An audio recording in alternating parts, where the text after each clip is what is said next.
لأهله والصلاة لأهلها أما بعد انتہائی واجب الاحترام قابل صد احترام بزرگان دین نوجوانان اہل سنت السلام علیکم ورحمۃ اللہ وبرکاتہ۔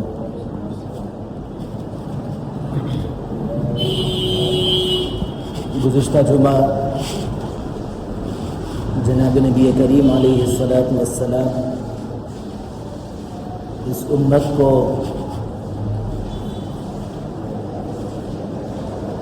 ایک اللہ کے برگزیدہ بندے بننے کے جو اوصاف اور جن چیزوں سے بچنے کی تلقین کی تھی اس چیز کا گزشتہ تذکرہ آیا تھا۔ اسلام ایک کامل و مکمل مذہب ہے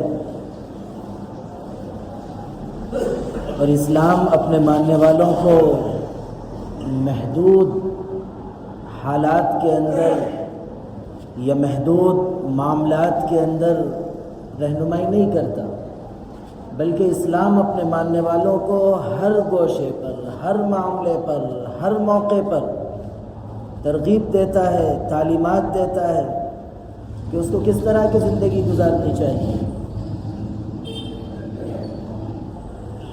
اور یہ بات گزشتہ ایک واضح طور پر آئی تھی کہ انسان جب غلطی کرتا ہے تو ہر غلطی ایک جیسی نہیں ہوتی، ہر غلطی اپنے اندر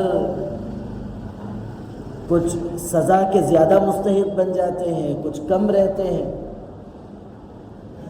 تو اسی طرح آج کے موقع پر جو چیز ہے، جو اب آنے والے دنوں میں جس چیز کا تذکرہ ہونا چاہیے، وہ غیر مسلموں کے ایک تہوار ہے جس کے اندر ہمارے مسلمان بھی حصہ لیتے ہیں۔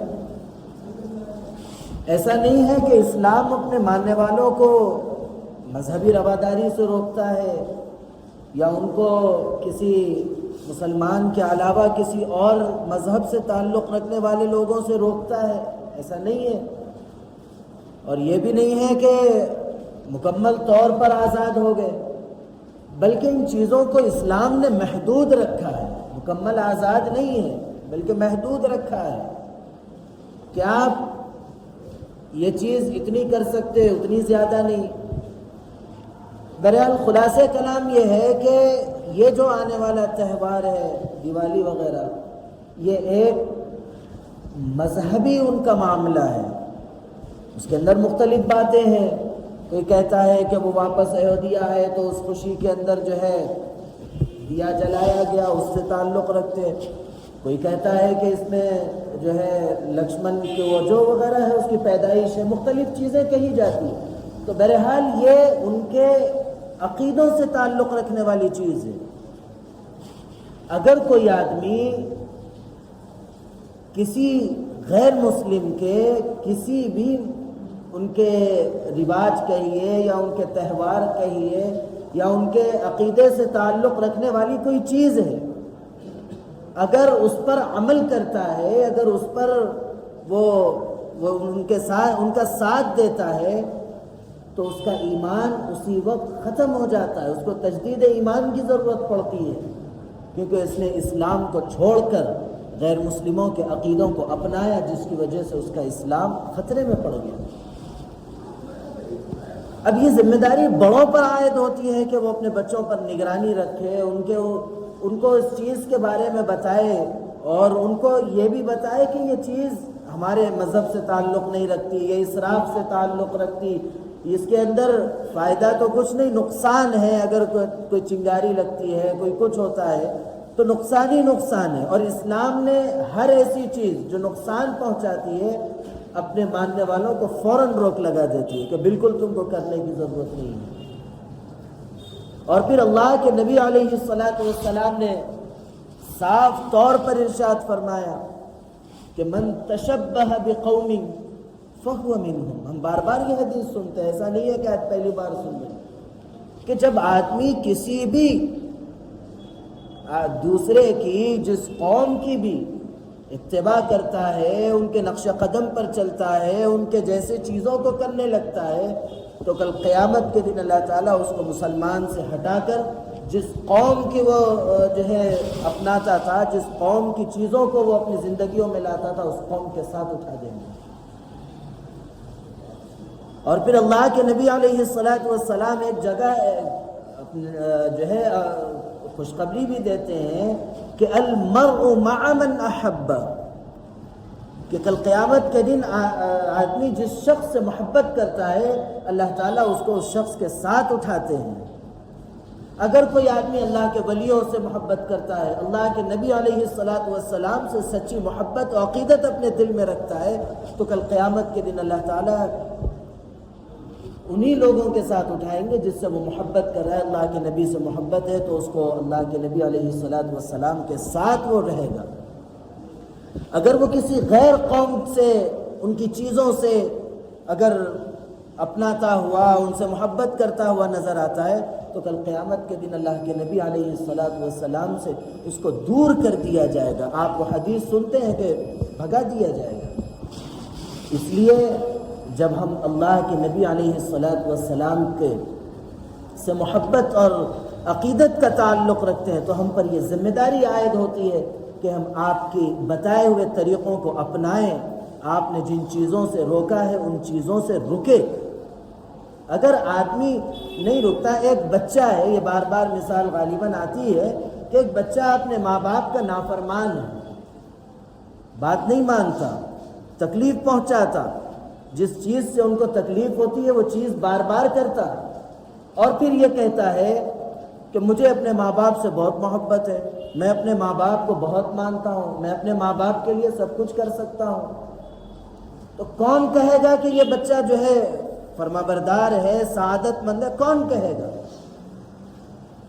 وہی دوسری طرف ایک بچہ اپنی زبان سے یہ نہیں کہتا کہ میں ماں باپ سے محبت کرتا ہوں، میں ماں باپ کے لیے جان قربان کر دوں گا، میں ماں باپ کے لیے یہ کر دوں گا وہ کر دوں گا، یہ کچھ نہیں کہتا، لیکن ہر اس چیز سے بچتا ہے جس سے ماں باپ کو تکلیف ہوتی ہے۔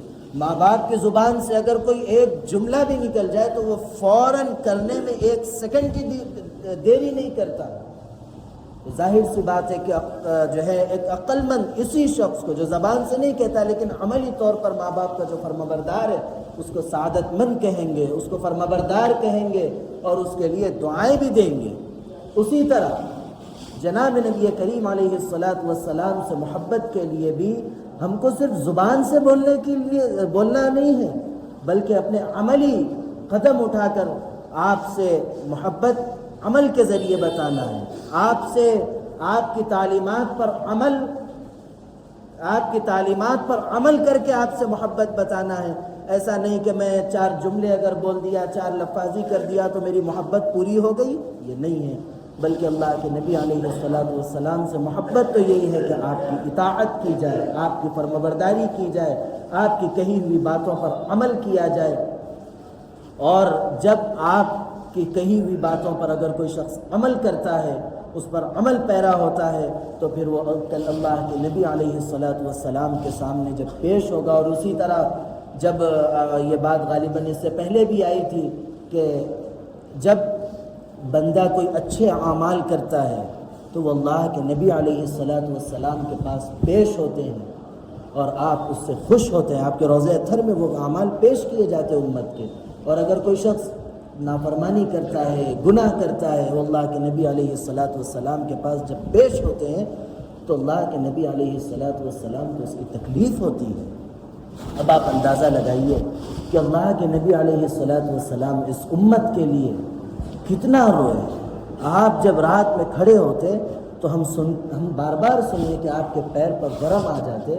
قیامت کے دن جب ہولناکیاں ہوگی، پریشانیاں ہوگی، ہر کوئی نفسا نفسی کے عالم میں ہوگا، حتیٰ کہ انبیاء علیہم الصلوات والتسلیمات بھی یہ کہیں گے کہ یا رب نفسی، یا رب نفسی۔ اس موقع پر اس اللہ کے اس غصے اور جلال کے وقت بھی اللہ کے نبی علیہ السلام کی زبان مبارک پر صرف ایک ہی جملہ ہوگا، وہ ہوگا یا ربی امتی، یا ربی امتی۔ اتنا اللہ کے نبی علیہ السلام اپنی امت کے لیے روئے۔ آپ اپنی اس امت کی اتنی فکر کرے۔ ہم پر یہ ذمہ داری کیا نہیں آتی کہ ہم آپ کی کہی ہوئی باتوں پر عمل کریں، ہم آپ کی کہی ہوئی چیزوں پر عمل کریں؟ کیا ہم پر یہ ذمہ داری عائد نہیں ہوتی؟ ہم سب عہد کریں کہ انشاءاللہ ہم سب اللہ کے نبی علیہ الصلوۃ والسلام کی ہر تعلیمات پر عمل کریں گے، اور اسی طرح ہم اپنے بچوں کو ان بدعقیدگیوں کی طرف جانے سے روکیں گے، ان غلط چیزوں سے روکیں گے جو دیگر مذاہب کے اندر عقیدے کا تعلق رکھتا ہے۔ دیوالی ہے، پتنگ ہے، یہ سب چیزیں کیا ضرورت ہے؟ ہمارے پاس کیا کھیل کود نہیں ہے؟ اسلام کیا اپنے ماننے والوں کو کیا یہ چیزیں نہیں دی؟ کیا دوسروں کے پاس ہی جا کے جو ہے کرنے سے کیا ہمارے اندر خوشی آئے گی؟ افسوس کی بات ہے۔ اس طرف فکر کرے، خود بھی بچے، اپنی اولاد کو بھی ان چیزوں سے بچائے۔ اللہ رب العزت میرے کہنے اور آپ کے سننے کو قبول فرمائے۔ اللہ رب العزت کہنے، سننے، لکھنے پڑھنے سے زیادہ عمل کی توفیق عطا فرمائے، عمل کی باتوں پر عمل کرنے، بچنے کی باتوں سے بچنے اور عقیدے کی باتوں پر عقیدہ رکھنے کی توفیق عطا فرمائے۔ آمین وآخر دعوانا ان الحمد للہ رب العالمین۔